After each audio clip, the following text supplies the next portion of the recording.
అందరికీ నమస్తే ఫ్రెండ్స్.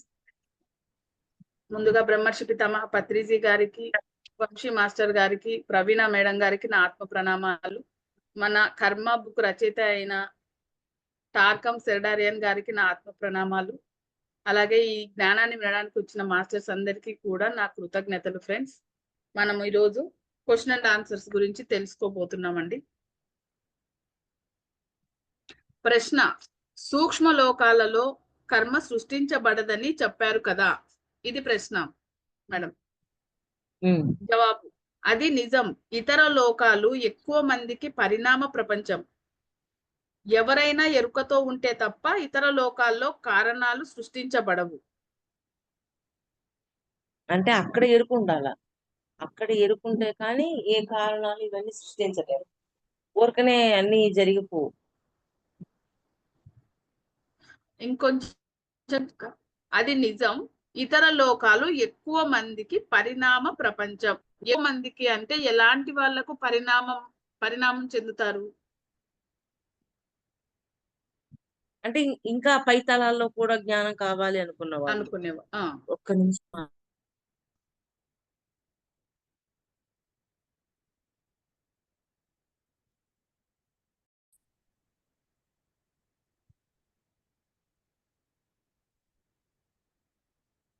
ఈ భూమి మీద మనం ఏ విత్తనాలు జల్లితే ఆ ఫలితాలను ఇతర లోకాలలో కోసుకుంటాం.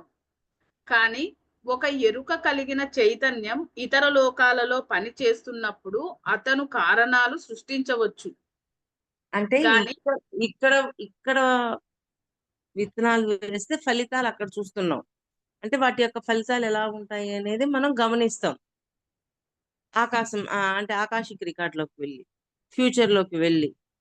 కానీ అక్కడ కూడా వర్క్ చేసే వాళ్ళు ఉంటారు, ఇక్కడ ఉంటారు, అక్కడ ఉంటారు. అక్కడ వర్క్ చేస్తూ ఉన్నప్పుడు అక్కడ వాళ్ళు కారణం, ఏ కారణంతో ఏ పని చేయాలి ఆ లోకానికి తగ్గట్టుగా వాళ్ళు అక్కడ ఎదుగుతూ ఉంటారు. రెండు రకాలుగా ఉండొచ్చు అనమాట. కేవలం భూమి మీద మాత్రమే ఉండి ఎదుగుదల పొందే వాళ్ళు ఉంటారు. పై తలాల్లో కూడా ఉన్న ఆ లోకాలలో కూడా జన్మ తీసుకుని అక్కడ కూడా ఎదిగే వాళ్ళు ఉంటారు. అలాగే రెండు చోట్ల ఉండే వాళ్ళు ఉంటారు, కేవలం భూమి మీద మాత్రమే ఉండే వాళ్ళు ఉంటారు.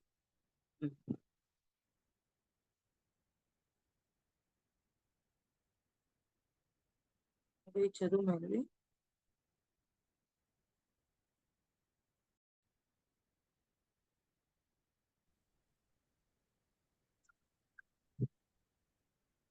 కానీ ఒక ఎరుక కలిగిన చైతన్యం ఇతర లోకాలలో పనిచేస్తున్నప్పుడు అతను కారణాలు సృష్టించవచ్చు, కానీ అతను బాధ్యత వహించవలసిన కర్మ కాదు. చదువు ఎరుక పొందిన వాళ్ళెవరూ తమను బద్దులుగా చేసే కర్మను సృష్టించరు. అంటే ఎరుకతో ఉన్నప్పుడు చేసే కర్మకి, ఎరుక లేనప్పుడు చేసే కర్మకి డిఫరెన్స్ ఉంది. మాస్టర్స్ కూడా కొంతమంది కళల్లో చూపిస్తుంటారు, మీకు ఎరుక లేదు అని. అంటే ఎరుకతో ఉన్నప్పుడు జాగ్రత్త ఉంటుంది, ఎలా మాట్లాడాలి, ఎలా ఉండాలి, ఎటువంటి కర్మ చేయాలి, ఎటువంటి కర్మ చేసినప్పుడు ఎదుటవాడు ఎలాగా దాని నుంచి ఫేస్ చేస్తాడు, ఎన్ని ఆలోచనలు ఉంటాయి. అదే ఎరుక లేనప్పుడు ఎలా పడితే అలాగా కర్మ చేస్తూ ఉంటాం. అందుకని ఎరుకతో ఉన్నప్పుడు చేసే కర్మ వేరుగా ఉంటుంది.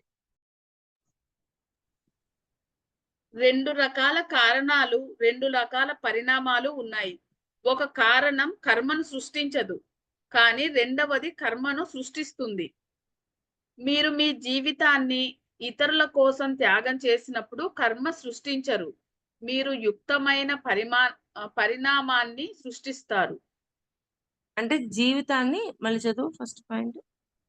రెండు రకాల కారణాలు, రెండు రకాల పరిణామాలు ఉన్నాయి. ఒక కారణం కర్మను సృష్టించదు, కానీ రెండవది కర్మ సృష్టిస్తుంది.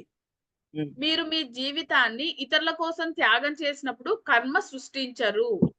అంటే త్యాగం చేసినప్పుడు ఇతరుల కోసం, ఇప్పుడు వాళ్ళ గురించి వాళ్ళకి ఏదైతే అవసరమైందో దాన్ని అందిస్తూ త్యాగం చేయగలిగే స్థితిలో ఉన్నప్పుడు కర్మ సృష్టించబడదు, లేకపోతే కర్మ సృష్టించబడుతుంది. రెండో రకం ఏంటి?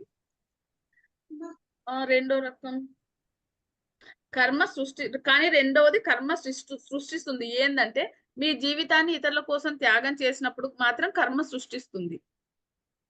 కాదక్క, మీ జీవితాన్ని ఇతరుల కోసం త్యాగం చేసినప్పుడు కర్మ సృష్టించరు. అక్క ఇంకొకసారి చదువుతాను. 2 రకాల కారణాలు, 2 రకాల పరిణామాలు ఉన్నాయి. ఒక రకమేమో కర్మను సృష్టించదు, కానీ రెండవది కర్మ సృష్టిస్తుంది. మీ జీవితాన్ని ఇతరుల కోసం త్యాగం చేసినప్పుడేమో కర్మ సృష్టించరు, మీరు యుక్తమైన పరిణామాన్ని సృష్టిస్తారు. త్యాగం చేసినప్పుడు పరిణామంలోకి వెళ్తారు. మీరు మనుషుల్ని అసహించుకున్నా కొట్టినా కర్మను సృష్టిస్తారు. కర్మ అంటే పని. ఒక పని విశ్వ నియమాలతోనూ సూత్రాలతోనూ ఏకత్వంతోనూ ఉంటే ఇంకొకటి ఉండదు. ఆ ఉండనిది కర్మను సృష్టిస్తుంది. అంటే విశ్వ నియమాలు వీటితోటి ఏకత్వంలో ఉన్నప్పుడు అక్కడ ఏం జరుగుతున్నాయి దానితో ఉన్నప్పుడు ఏమీ లేదు. కానీ విశ్వ నియమాలకు ఎప్పుడైతే వ్యతిరేకంగా ఉంటామో అప్పుడు కర్మ సృష్టించబడుతుంది. 2 రకాలు. త్యాగం చేస్తూ ఉన్నప్పుడు, త్యాగంలో ఉన్నప్పుడు పరిణామం అనేది ఉంటుంది.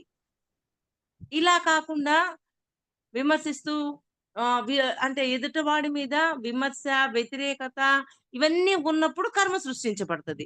అంటే విశ్వ నియమాలు ఏవైతే ఉన్నాయో వాటికి తగ్గట్టుగా జీవిస్తూ ఉన్నాం, ధర్మంలో ఉన్నాం, సత్యంలో ఉన్నాం. వీటికి తగ్గట్టుగా ఉన్నప్పుడు కర్మ సృష్టించబడదు. వాటికి వ్యతిరేకంగా ఉన్నప్పుడు కర్మ సృష్టించబడుతుంది. అంటే ఇంకేం లేదు కదా. అంతా నేనే ఏకత్వంలో ఉన్నాం. అంతా నేనే ఉన్నప్పుడు విమర్శ ఏంది, తిట్టేదేంది, ద్వేషించేదేంది ఏమీ లేవు లోపల. అంతా స్నేహము, హెల్ప్ మాత్రమే ఉన్నాయి.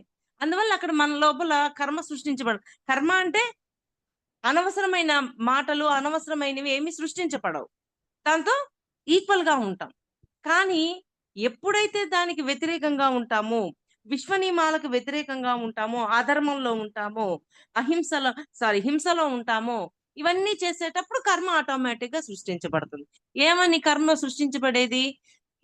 ఏది ఇస్తే అది పొందుతామంటారు. ఎటువంటి విత్తనాలు నాటితే అటువంటి బీజాలు వేసినప్పుడే అటువంటి మొక్కలు వస్తాయి. అంటే హింసకు కూడిన వాటిని వేసినప్పుడు హింస వస్తుంది. అహింసతో ఉన్నప్పుడు అసలు ఇంకేమీ లేదు కదా. అలాగా కర్మ సృష్టించడం అనేది కూడా మన చేతుల్లోనే ఉంది. విశ్వ నియమాలు, ధర్మము వీటి దారిలో ఉన్నప్పుడు ఇంకా అసలు ఏది ఉండదు అని చెప్తున్నారు. వ్యక్తిగత కర్మ సృష్టించని సందర్భం ఒకటి ఉంది.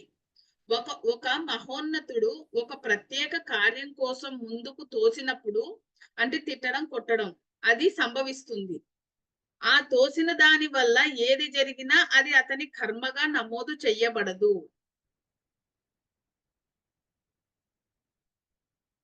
ఇంకోసారి మళ్ళీ చదువుమా. వ్యక్తిగత కర్మ సృష్టించని సందర్భం ఒకటి ఉంది. వ్యక్తిగత కర్మ సృష్టించని సందర్భం ఒకటి ఉంది అంటున్నారు. ఒక మహోన్నతుడు ఒక ప్రత్యేక కార్యం కోసం ముందుకు తోసినప్పుడు అది సంభవిస్తుంది.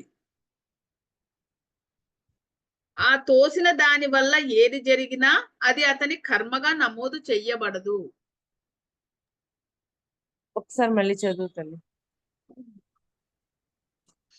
వ్యక్తిగత కర్మ సృష్టించని సందర్భం ఒకటి ఉంది. వ్యక్తిగత కర్మ అంటే ఏందక్క? ఇప్పుడు మనం చేసేది వ్యక్తిగతంగా చేసే పని. కర్మ సృష్టించినప్పుడు ఒక మహోన్నతుడు ఒక అతను ఒక ప్రత్యేక కార్యం కోసం ముందుకు తోసినప్పుడు, అంటే ఇక్కడ బ్రాకెట్ లో తిట్టడం, కొట్టడం అని ఉంది, అది సంభవిస్తుంది. ఒక ప్రత్యేక కార్యం కోసం ముందుకు తోసినప్పుడు అది సంభవిస్తుంది.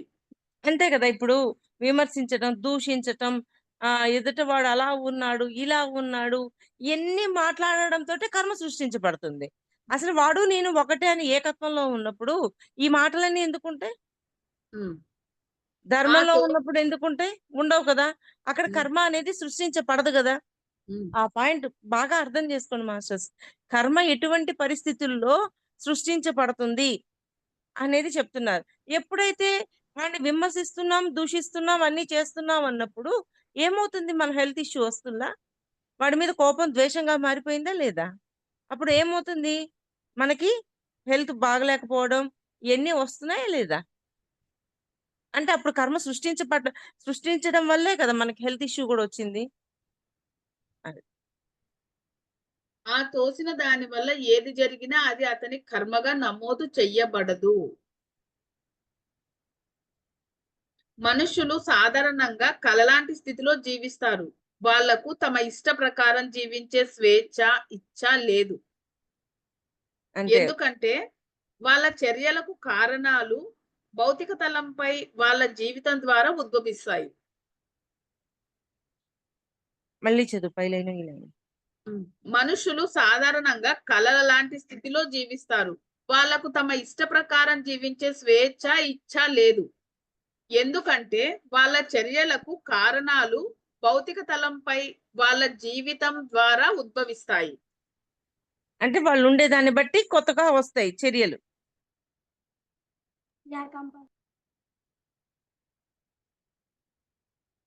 ఇక్కడ బాగా అర్థం చేసుకోండి మాస్టర్స్.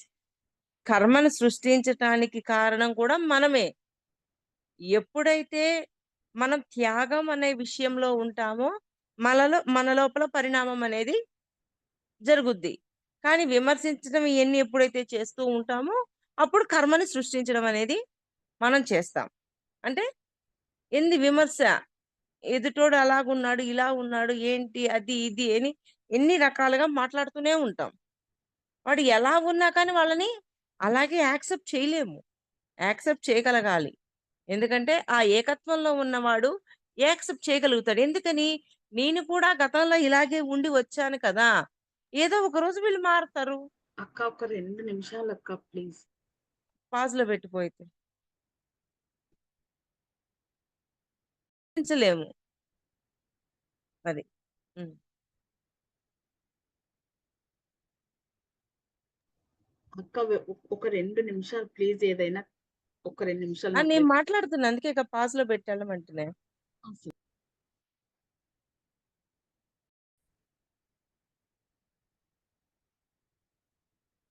మనుషులు సాధారణంగా కలల్లాంటి స్థితిలో జీవిస్తారు. వాళ్లకు తమ ఇష్టం ప్రకారం జీవించే స్వేచ్ఛ, ఇచ్ఛ లేదు.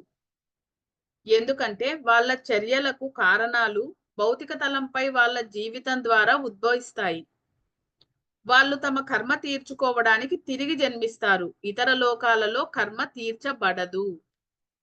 మళ్ళీ వాళ్ళ కర్మని ఇక్కడ ఇక్కడ సృష్టిస్తారు కాబట్టి కొత్తవి. అవి క్లియర్ చేయడానికి మళ్ళీ భూమి మీదకి రావాల్సి వస్తుంది. భౌతిక శరీరంతో భౌతిక తలం మీద ఉండగా చేసిన చర్యల ఫలితాలను ఇతర లోకాల్లో చూస్తాము. మన చర్యలలో చాలా భాగం ఆకాశ తలం మీద ప్రతిబింబిస్తాయి. మన ఉద్వేగ చర్యల్లో చాలా భాగం నిమ్న లేదా ఉన్నత సూక్ష్మ తలాల నుంచి దర్శించవచ్చు. ఏంటి? మన ఉద్వేగ చర్యల్లో చాలా భాగము నిమ్న లేదా ఉన్నత సూక్ష్మ తలాల నుంచి దర్శించవచ్చు. మన ఫలితాలు ఎలా ఉంటాయని మనం అక్కడ గమనించవచ్చు. మన మానసిక చర్యల్లో చాలా వరకు నిమ్న లేదా ఉన్నత మానసిక తలాల నుంచి చూడవచ్చు. కానీ వాస్తవంలో ఈ చర్యలన్నీ ఒకదానిలో ఒకటి కరిగిపోతాయి. కానీ వాటికి చెందిన తలాల్లో ప్రాముఖ్యత సంతరించుకుంటాయి. అలాగే మళ్ళీ చదువుమా. మన మానసిక చర్యల్లో చాలా వరకు నిమ్న లేదా ఉన్నత మానసిక తలాల నుంచి చూడవచ్చు. కానీ వాస్తవంలో ఈ చర్యలన్నీ ఒకదానితో ఒకటి కరిగిపోతాయి. కానీ వాటికి చెందిన తలాలలో ప్రాముఖ్యత సంచరించుకుంటాయి. అంటే వాస్తవంలో అవి కరిగిపోతాయి మనం తీస్తే, లేకపోతే కరగిపోవు. అంటే అక్క వాటికి ఎనర్జీస్ బట్టి ఆ తలాలలో ఏమన్నా సృష్టించబడతాయా అక్క? కాదా? అట్లా కాదు, అవి సృష్టించబడతాయి. వాస్తవం వాటిని కరిగించాల్సిన డ్యూటీ కూడా మనకే ఉంటది. వాటిని కరిగించామా లేదా అనేది మనం గమనించుకోవాలి. కానీ ఇక్కడ వాటికి చెందిన తలాలలో ప్రాముఖ్యత సంచరించుకుంటాయి అంటున్నారు కదా, అందుకే నేను అక్కడేమన్నా అంటే ఇప్పుడు ఒక విషయంగా నేర్చుకుంటున్నాము, ఎలా చెప్పాలబ్బా,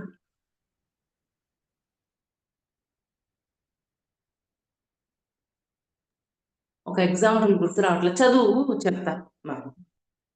మనం భౌతిక తలం మీద ఎరుకతో ఉంటే ఆకాశ తలం మీద కూడా ఎరుకతో ఉంటామనేది చాలా ఆసక్తికరమైనది. అక్క, భౌతిక తలం మీద ఎరుక అంటే అవును, ఇప్పుడు నువ్వు చేస్తున్న పని పట్ల ఎరుక ఉంది. ముందు లెసన్స్ లో చెప్పాడు ఆయన, ఒక మాట నువ్వు మాట్లాడాక ఆ మాట యొక్క ఫలితం ఎలా ఉంటుంది అనేది కూడా మీరు గమనించి మాట్లాడాలి అది ఎరుక. అంటాడు ఆయన. అంటే ఒక బాణాన్ని వదిలేసావు పొలంలో, ఆ పొలంలో పురుగుల్ని పుష్పాలని అన్నింటినీ కొట్టుకొని వెళ్ళిపోద్ది బాణం.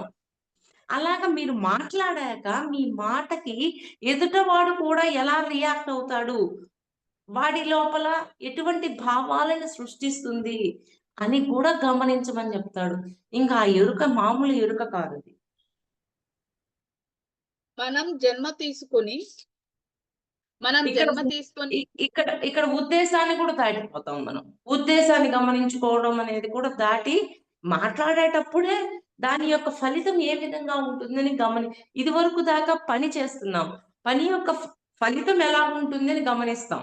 ఇక్కడ మాట యొక్క ఫలితం కూడా ఎలా ఉంటుంది, ఆ మాట మాట్లాడాక ఎదుటవాడికి ఆనందాన్ని ఇస్తుందా, బాధని ఇస్తుందా, మరి వాడి లోపల ద్వేషాన్ని పెంచుద్దా, ఇవన్నీ కూడా గమనించాల్సిన డ్యూటీ మనకు ఉంటుంది. మనం జన్మ తీసుకొని ఉండగా సూక్ష్మ తలాలలో ఎరుకతో ఉంటే మనకు అక్కడ స్వచ్ఛమైన దృష్టి ఉంటుంది. సూక్ష్మ తలంలో ఎరుకు ఉంటే స్వచ్ఛమైన దృష్టి. ఎందుకని ఆ సూక్ష్మ తలంలో ఎరుకు ఉన్నప్పుడు మనం గమనించడం అనేది చేస్తాం. ఎందుకని దీని యొక్క ఫలితం ఇలా ఉంటుందా అని గమనిస్తాం. అరుదుగా మనోతలంలో కూడా నేను ఒకరితో మాట్లాడుతూ ఉన్నప్పుడు నేను ఒకరికి చెప్పాను అనమాట, హెల్ప్ చెయ్యి అని చెప్పాను. ఎందుకు అలాగ మాట్లాడతావు, వాళ్ళు ఆ డబ్బులు అందుకోసం తీసుకుంటారు అని నేను చెప్పిన దానికి ఆపోజిట్ గా వాళ్ళు ఆలోచించారు. నేను చెప్పిన దానికి ఎదుటవాడు ఆపోజిట్ గా ఆలోచించాడు. సరే ఏంటబ్బా నేను చెప్పిన దాంట్లో ఇది లేదు కదా అని నేను దాని యొక్క ఫలితాన్ని అక్కడ పై తలాల్లో గమనించాను. గమనించినప్పుడు నేను వాళ్ళతో మాట్లాడిన విషయం జాగ్రత్త కోసం మాట్లాడాను, కానీ అది వాళ్ళకి ఎలా అనిపిస్తుంది, విమర్శగా అనిపిస్తుంది. కానీ అందుకని మనం మాట్లాడిన మాట యొక్క ఫలితం ఎలా ఉంటుంది అనేది కూడా మనం గమనించుకొని మాట్లాడాలి. నేను ఒక విధంగా మాట్లాడినప్పుడు అది ఏమవుతుంది, వాళ్ళకేం అర్థమైంది అంటే ఆపోజిట్ గా అర్థమైంది. కానీ అసలు నేనెందుకు మాట్లాడాను అని ఆ మాట యొక్క ఫలితాన్ని గమనించాను మధ్యలో పడుకున్నప్పుడు. అప్పుడు దాని యొక్క ఫలితం వాళ్ళని జాగ్రత్త పరచడానికి అని నాకు సమాధానం వచ్చింది. అది ఆ సమాధానంతో నేను ఫలితాన్ని, ఓహో నేను మాట్లాడిన యొక్క ఫలితం జాగ్రత్త. ఎందుకంటే ఎదుట వాడికి జాగ్రత్త చెప్తున్నావు, గబాలను నువ్వు మాట్లాడేసావంటే అక్కడ పరిస్థితి అంతా మారిపోతుంది, నువ్వు మాట్లాడద్దు అని నేను చెప్పాను. వాళ్ళు అందుకని వాళ్ళకి అది కోపం వచ్చిందనమాట. నువ్వు నాకు చెప్తావా, నాకు ఆ మాత్రం తెలీదా, నేను మాట్లాడేది నాకు తెలీదా, నువ్వేంది నాకు చెప్పేది అన్నారు. వాళ్ళు ఎమ్మంటే కోపపడగానే ఇదేంటి వీళ్ళు కోపడుతున్నారు, అసలు నేను ఎందుకు ఇట్లా మాట్లాడాను, నేను చెక్ చేసినప్పుడు జాగ్రత్త కోసం మాట్లాడాను అని వచ్చింది. అంటే ఆ ఫలితాన్ని అక్కడ చూశారు. అలాగా ఫలితాన్ని చూసినప్పుడు మనం మాట్లాడే మాట మనకు అర్థమైపోతూ ఉంటుంది. అంటే అర్థమైందా? అర్థమైందక్క. సూక్ష్మ తలాలలో ఎరుకతో ఉంటే మనకు అక్కడ స్వచ్ఛమైన దృష్టి ఉంటుంది. అరుదుగా మనోతలంలో కూడా అదే సత్యం. మానవ గమ్యాల లక్ష్యం అన్ని తలాలలోనూ మనుష్యులను ఎరుకతో ఉంచడం. ఈ ఎరుక పొందే ప్రక్రియనే ఉపదేశ ప్రక్రియ అని కూడా అంటారు. ఎరుకతో ఉండే ప్రక్రియనే ఉపదేశ ప్రక్రియ అని అంటారు. మరొక ప్రశ్న, కర్మ ఉనికిలోకి ఎలా వచ్చింది? కర్మ ఉనికిలోకి ఎలా వచ్చింది? జవాబు, విశ్వ నియమాలు సూత్రాల పరిచర్యనే కర్మ. విశ్వ నియమాలు సూత్రాల ప్రతిచర్యనే కర్మ. ఈ నియమాలు సూత్రాలు అతిక్రమించబడినప్పుడు కర్మ ఉనికిలోకి వస్తుంది. 3 ముఖ్యమైన అతిక్రమణలు ఉంటాయి. కాంతిని అతిక్రమించటం, సౌందర్యం, ఏకత్వాలను అతిక్రమించటం, అంతేకాదు కర్మ కాంతి ద్వారా, ప్రేమ ద్వారా, సౌందర్య ఏకత్వాల ద్వారా తీర్చబడుతుంది. ఏంది సౌందర్య మీ వాయిస్ రావట్లేదు అక్క. ఆహా. మళ్ళీ చదువు. ఆ. ఆ పాయింట్ మళ్ళీ చదువు. ఈ నియమాలు, సూత్రాలు అతిక్రమించబడినప్పుడు కర్మ ఉనికిలోకి వస్తుంది. 3 ముఖ్యమైన అతిక్రమణలు ఉన్నాయి. కాంతిని అతిక్రమించడం, సౌందర్యం, ఏకత్వాలను అతిక్రమించడం. అంతేకాదు కర్మ కాంతి ద్వారా. మేడం మీ వాయిస్ కట్ వస్తుందండి.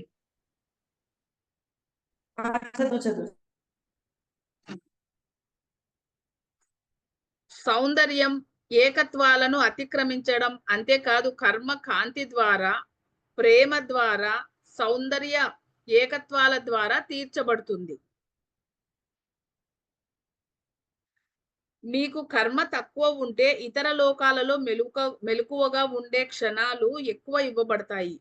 మీకు కర్మ తక్కువగా ఉంటే ఇతర లోకాలలో మెలకువ ఉండే క్షణాలు ఎక్కువ ఇవ్వబడతాయి. మెలకువతో ఉన్న క్షణం ఇతర లోకాలలో పరిణామాన్ని సృష్టించబడదు. అంటే ఇప్పుడు కర్మ సృష్టిస్తూ ఉన్నాము. కాంతి, సౌందర్యం, ప్రేమ ఇవన్నీ ఎప్పుడైతే ఉంటాయో మనం ఉండే విధానం మారిపోద్ది కదా. ఏకత్వం ఇంతాకే చెప్పుకున్నాం. ఏకత్వంలో ఉన్నప్పుడు ఎదుటవాడిని చూసే విధానం మారిపోతుంది.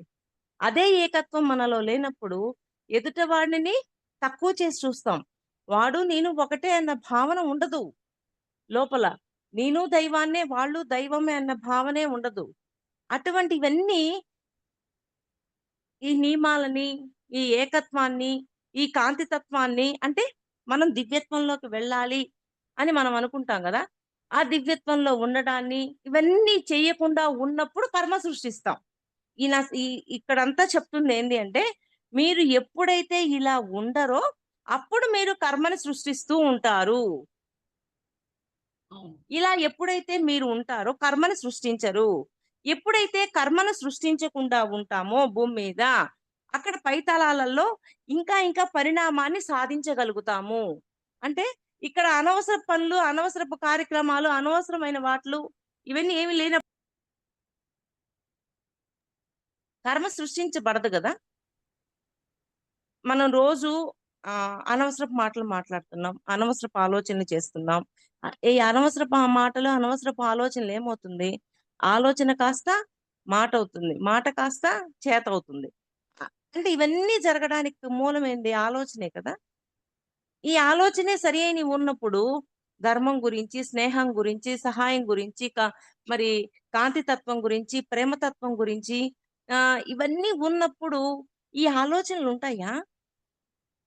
ఎదుటివాడు దైవమే, నేను దైవమే అన్న ఆలోచనలో ఉన్నప్పుడు ఇంకెన్ని ఉంటాయా? ఇవి ఉండవు కదా. ఎప్పుడైతే ఇవన్నీ లేకుండా మనం ఉంటామో అప్పుడు కర్మను సృష్టిస్తాం. కర్మను సృష్టించే కొద్దీ ఇక్కడ మన ఎదుగుదల ఆగిపోతుంది. ఎప్పుడైతే సరి అయిన కర్మను సృష్టిస్తూ ఉంటామో, మనం నిద్రపోయిన తర్వాత మన జీవాత్మ పైతలాల్లోకి వెళ్ళి అక్కడ గతంలో ఉన్న వాటిని కూడా మార్చేసుకుంటూ అన్నీ చేసేస్తూ పరిణామంలోకి వెళ్ళిపోతుంది. అసలు ఇక్కడే కర్మను సృష్టించి వీటినే సరి చేయడంలో కూర్చున్నప్పుడు పై తలాల్లోకి వెళ్ళి చేయాల్సిన పనులన్నీ చెయ్యకపోవటం వల్ల పరిణామం అనేది ఎక్కడుంటుంది? ఆగిపోతుందా? ఆగిపోవట్లేదా? ఈ పాయింట్ పక్కాగా అర్థం చేసుకోండి.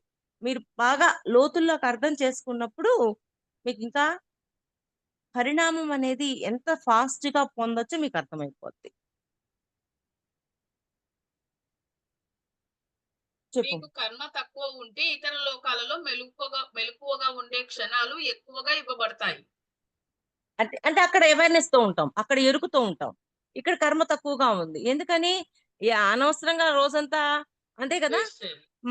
మనకి డ్రీమ్స్ గుర్తుండడం లేదు అంటే ఎక్కువ కుకర్మలు చేయకండి, అనవసరపు మాటలు మాట్లాడకండి, వాడట్ట వీడెట్ట ఈ చెత్త బుర్రలో వేసుకోకండి అని అంటుంటాం. అది మెలుకోతూ ఉన్న క్షణం ఇతర లోకాలలో పరిణామాన్ని సృష్టించదు. అది ఇతర లోకాల్లో పరిణామాన్ని సృష్టించుకోలేము. ఉమ్. మీ చైతన్యంలో మెలకువతో ఉన్న క్షణం జ్ఞప్తిలో ఉంటే మీరు జన్మ తీసుకున్న తర్వాత భౌతిక జీవితంలో అద్భుతమైన మార్పును సృష్టిస్తారు. అది ముందు జన్మది గుర్తుంటది కాబట్టి మరలా జన్మ తీసుకున్నప్పుడు ఆ మార్పును కంటిన్యూ చేస్తాం. మరొక ప్రశ్న, కొన్ని ఉదాహరణలు ఇవ్వగలరా? జవాబు, ఇతర లోకాలలో ఇతర లోకాలలో క్షణమాత్రపు ఎరుక, కర్మ నియమం పట్ల అవగాహన మీకు చిరంజీవత్వం అనుభూతిని, అనంతతత్వపు అనుభూతిని, పదార్థానికి చైతన్యానికి మధ్య సమతుల్యత భావం, జీవితం వైపు ఉన్నత దిశానిర్దేశాన్ని, లక్ష్యము, అంకిత భావాలను, మీ అలవాట్ల మీద అదుపు సాధించే శక్తిని ఇచ్చి ఒక కొత్త ప్రతిబింబాన్ని సృష్టిస్తుంది. మళ్ళీ చదువురాలే. ఆ ఇతర లోకాలలో క్షణమాత్రపు ఎరుక, ఇతర లోకాలలో క్షణమాత్రపు ఎరుక, కర్మ నియమం పట్ల అవగాహన మీకు చిరంజీవత్వం అనుభూతిని, అనంతతత్వపు అనుభూతిని, పదార్థానికి చైతన్యానికి మధ్య సమతుల్యత భావాన్ని, జీవితం వైపు ఉన్నత నిర్దేశాన్ని, లక్ష్యము, అంకిత భావాలను, మీ అలవాట్ల మీద అదుపు సాధించే శక్తిని ఇచ్చి ఒక కొత్త ప్రతిబింబాన్ని సృష్టిస్తుంది. మరి ఇవన్నీ చేసినప్పుడు కొత్త ప్రతిబింబంగా తయారవుతామా లేదా? మనలో పరిణామం వస్తుందా లేదా? మరి ఇవన్నీ చెయ్యాలి కదా. ఇవన్నీ చేస్తే మనలో పరిణామం అనేది వచ్చి తీరుతుంది అని చెప్తున్నారు. ఈ మార్పులన్నీ మీరు జన్మ తీసుకున్న తర్వాత మీ ఉన్నత మెదడుకు మీ ఆలోచనలను, నిర్ణయాలను ఆధీనంలో ఉంచుకొని ప్రభావితం చేయడం వలన క్రమంగా మార్పు చెందుతాయి. ఉన్నత తలాలు, సూక్ష్మ తలాలు అంటే మహాకారణ లోకాల్లో ఉన్న మన ఆత్మకి కూడా ఈ జ్ఞానాన్ని అందిస్తూ ఉన్నప్పుడు మనలో ఆ పరిణామం అనేది జరుగుతూ ఉంటుంది. మనం ఇక్కడ కర్మను సృష్టించడం తగ్గింది అంటే మామూలుగా వెళ్తూ ఉన్నాం. అప్పుడు మనము సూక్ష్మ తలాల్లో ఉన్న దాన్ని కూడా పరిణామంలోకి తీసుకెళ్ళగలం. అక్కడ కూడా ఎరుక పెంచి అక్కడ కూడా ఉన్నదాన్ని మార్చగలుగుతాం. ఇప్పుడు మనం చేస్తుందంతా అదే కదా. గత జన్మల్లో చేసిన ఆ దుర్గుణాలన్నీ వాటిని సద్గుణాలుగా మార్చాలి అనుకున్నాం. మన లోపల గుణాలు ఉన్నాయి. ఆ గుణాలను మార్చుతూ ఉన్నామా లేదా? ఈ కళల ద్వారా చేసేదంతా అదే. అంటే ఇక్కడ ఎప్పుడైతే కర్మ చేయటం అనేది తగ్గిపోతూ ఉంటుందో, కర్మ చేయడం తగ్గిపోతుంది అంటే పని చేయడం తగ్గడం అని కాదు. మనం ఎప్పుడైతే ఏకత్వంలోకి, ఆ స్నేహంలోకి, వీటన్నింటిలోకి వెళ్ళినప్పుడు మన కర్మ యొక్క పని తగ్గుతూ వస్తుంది. ఇవన్నీ ఎప్పుడైతే లేకుండా ఉంటాయో అప్పుడు మనకి కర్మ చేసే ప్రభావం ఎక్కువ అవుతుంది. ఈ కర్మ తగ్గే కొద్దీ మనము సూక్ష్మ తలాలలో ఎరుక పెరిగి ఇంకా పరిణామంలోకి వెళ్తాం. అంటే గతంలో ఉన్న దుర్గుణాలన్నింటినీ సద్గుణాలుగా మార్చుకుంటూ, ఓహో నేను ఇలా ఉండకూడదు కదా అని మన ఆత్మను కూడా మనం గైడ్ చేసుకుంటూ ముందుకెళ్ళిపోతాం. మన ఆత్మలో ఎన్నో జన్మల నుంచి దాచిపెట్టిన డాటా అంతా ఉంటది కదా, దాన్ని కూడా మార్చేసేసి మనం ముందుకెళ్తాం. అది ఆ నూతన మార్పులు మీరు ఇతర లోకాలలో నిద్రిస్తున్నప్పుడు కూడా ఎరుక కలిగి ఉండే క్షణాలు ఉండే అవకాశం కలుగజేస్తుంది.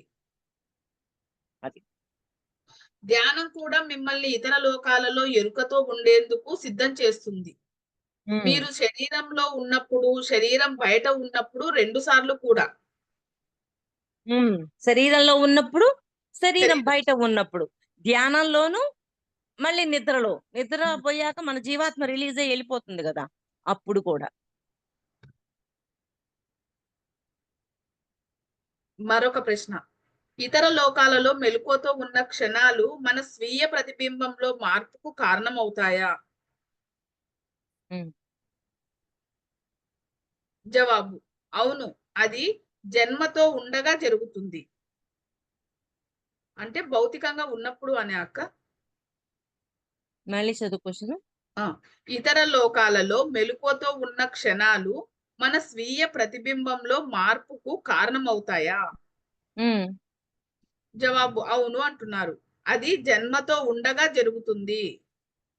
అంటే అక్కడ ఎరుకతో ఉన్నామంటే ఇక్కడ భౌతిక జీవితంలో మార్పులు తెస్తున్నాం కదా, అక్కడ గుణాలను మారుస్తున్నాం, ఇక్కడ భౌతిక జీవితంలో మార్పులు వస్తున్నాయిగా. ఏం చెప్తారు మేడం మీరు? అవును. ఇతర ఇప్పుడు లోకాల ఆత్మలో ఎన్నో దుర్గుణాలు ఉన్నాయి. ఎన్నో జన్మల నుంచి దొంగతనం చేస్తే ఏం పర్వాలేదు, అవి ఉన్నాయి. కానీ అది ఆ హింసతో కూడింది అని తెలిసాక దాన్ని మారుస్తామా, మార్చమా? మారుస్తాం. అలాగా ఆత్మలో ఉన్న దాన్నంతా మార్చేటప్పుడు భౌతిక జీవితంలో ఉన్న ఈ జీవుడికి కూడా మార్పులనేవి ఉంటాయి. వస్తాం. ఇక్కడ జీవితం జీవుడికి చాలా అద్భుతంగా ఉంటుంది. ఉమ్. ఇతర లోకాలలో మెలకువతో ఉన్న క్షణాలలో సృష్టించబడిన స్వీయ ప్రతిబింబం మన జీవితంలో ఒక చైతన్య రహిత ప్రతిబింబంగా తయారై భూమి మీద మన స్వీయ ప్రతిబింబాన్ని మార్చడానికి లేదా సర్దుబాటుకి ఒత్తిడి చేస్తుందట. అంటే ఎరుకతో ఉన్నాం, మాస్టర్స్ నుంచి జ్ఞానం తీసుకున్నాం, ఆ జ్ఞానాన్ని తీసుకొచ్చి ఇక్కడ ఇంప్లిమెంట్ చేస్తున్నాం. అప్పుడు జీవుడుగా కూడా మనం ఎదుగుతామా లేదా? పరిణామం ఉంటుందా లేదా? అది. ఇతర లోకాలలో మెలకువతో ఉన్న క్షణం మనకు భూమి మీద ఉండగా నిరంతరం ఉత్తేజాన్ని, ఆకాంక్ష కారణానికి ఆధారం అవుతుంది. అంతే. మరొక ప్రశ్న, మీరు నాకు ఒక ఉదాహరణ ఇవ్వగలరా? ఆ ఉదాహరణకు మీరు అంటే జవాబు. ఆ ఉదాహరణకు మీరు మీ జీవితమంతా మురికివాడల్లో గడిపారనుకోండి. అయినా మనుషులకు సహాయం చేశారు. దాని వలన మీకు ప్రతిఫలం ఇద్దామని ఒక వ్యక్తి అద్భుతమైన భవనంలో జరుగుతున్న గొప్ప వాళ్ళ విందుకు తీసుకువెళ్ళాడు. అక్కడి నుంచి వచ్చిన తర్వాత మీరు ఇక ఆ మురికివాడలో ఇమడలేరు. మీరు మీ జీవితాన్ని మార్చాలి. లేకపోతే మీరు ఇతర లోకాలలో మీ భౌతిక జీవిత పరిణామాలను చూసినప్పుడు భూమి మీద ఎంత జాగ్రత్తగా జీవించాలో తెలుసుకుంటారు. అంటే చనిపోయిన తర్వాత పైతలాల్లోకి వెళ్ళి మనం చేస్తున్న పని యొక్క ఫలితాలను చూసి మళ్ళీ జన్మ తీసుకొని రావడం ఒక ఎత్తు. ఇప్పుడు డ్రీమ్స్ ద్వారా మనం ఏ పనైతే చేస్తున్నామో ఈ పని యొక్క ఫలితం డ్రీమ్స్ ద్వారా చూపిస్తున్నారా లేదా? ఎప్పుడైతే ఆ ఫలితాన్ని చూసామో, ఓ అద్భుతంగా ఉంది ఈ ఫలితం, ఈ పని ఇంకా చెయ్యాలి అని భూమి మీదకు వచ్చి మళ్ళీ ఆ పని చేయడం మొదలు పెడతాం. అలాగా మనము ఆ ఫలితాన్ని అక్కడ చూసి ఇక్కడ జీవుడిలో ఈ మార్పుని తీసుకొస్తూ ఉంటాం. ఇతర లోకాలలో క్షణమాత్రపు మెలకువ వల్ల పొందిన అనుభవం మీ జీవితం మొత్తాన్ని యాంత్రిక జీవనం నుంచి ఎరుకతో జీవించటాన్ని వైపు మళ్ళిస్తుంది. అంతే కదా. ఒక్క క్షణం ఇప్పుడు ఒక డ్రీమ్ రాగానే అబ్బా ఇంత బాగుంది, నిజంగా మన లోపల ఇంత మార్పులు వస్తాయా అని మనకు అనిపించి ఇంకా ఇంకా మనం తెలుసుకోవాలి, ఇంకా ఇంకా మార్చుకోవాలి అనే ఎగ్జైట్మెంట్ ఉంటుందా లేదా? అంతకు ముందు మీద ఇప్పటికి ఎలా ఉంది అసలు? చాలా ఉంటుంది. మీరందరూ అదృష్టవంతులు. డ్రీమ్ వరల్డ్ చాలా కనెక్ట్ అవ్వడానికి, ఫాస్ట్ గా వెళ్ళడానికి అన్ని అవకాశాలు మాస్టర్స్ ఇంకా ఇచ్చారు మీకు. అసలు ఎంత మార్పు వస్తదక్క ఒక్క క్షణకాలంలో. ఒక్క డ్రీమ్ మన లైఫ్ లో ఎంత మార్పును తీసుకొస్తుంది. అది ఏదైనా ముందు లెసన్లో చెప్పుకున్నాం కదా, ఒక కళ ఈక్వల్ టు ఒక జన్మ అని. అవునవును. అది శరీరం వెలుపల ఉన్నప్పుడు ఇతర లోకాలలో మెలకువతో ఉంటే సమయాలు పెరిగే కొద్దీ మీరు భౌతిక శరీరంలో ఉండగానే ఎక్కువ కాంతి గల కలలు కంటారు. ఇక్కడ అంటే శరీరము వదిలిన తర్వాత చూడడం కాదు, శరీరంలో ఉన్నప్పుడే. ఆ రోజు పోయి వస్తున్నాం కదా, హాస్టల్ ట్రావెల్ చేస్తున్నాం, మాస్టర్స్ ని కలుస్తున్నాం, అన్ని తెలుసుకుంటున్నాం, మళ్ళీ వచ్చి జీవుల్లో కూర్చుంటున్నాం. ఇక్కడ ఎంత హ్యాపీగా ఉంటున్నాం చెప్పండి. అంతకు ముందు మీద ఇప్పటికి ఎంత హ్యాపీగా ఉన్నామో చెప్పండి. చాలా హ్యాపీగా ఉన్నామా లేదా? చాలా చాలా చాలా అవగాహన వచ్చింది అక్క లైఫ్ మీద. అంతే. ప్రశ్న, మనుషులు ఇతర లోకాలలో క్షణం మెలకువ వల్ల పొందిన అవగాహనను జన్మ తీసుకున్న తర్వాత తిరస్కరించటం సాధ్యమేనా?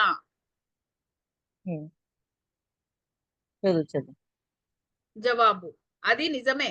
కొంతమంది మనుషులు కింద ఉన్న జీవిత వ్యామోహపు వలలో పడి నియమాలు, సూత్రాలు, సలహాలను తెలిసి కూడా రకరకాల తర్కాలను ఉపయోగించి తమ తమ అంతర్వాణిని ధిక్కరిస్తారు. అలాంటి వాళ్లను మనం తమ స్వీయ అభివృద్ధికి వ్యతిరేకంగా పనిచేసేవారు అంటారు. అంటే తర్కించి ఎక్కువగా ఆలోచించి తెలుసుకున్న నియమాలని ఆచరించకుండా వదిలేస్తారు వాళ్ళు. వదిలేస్తారు. ఉమ్. అలాంటి వాళ్ళు తమ స్వీయ అభివృద్ధికి వ్యతిరేకంగా పనిచేసేవారు అంటారట అలాంటి వాళ్ళను. ఉమ్. వ్యక్తి కర్మ, కుటుంబ కర్మ, సమూహ కర్మ, దేశ కర్మ, గోళ కర్మ లాంటివన్నీ ఉంటాయని మీకు తెలుసు. ఒక వలయంలో మనం ఒక కర్మ చక్రాన్ని పూర్తి చేసినప్పుడు మనం ఇతర తలాల్లో లోకాలలో ఇంకో చక్రాన్ని మొదలు పెడతాం అని హెలెన్ రోరిచ్ చెప్పారు.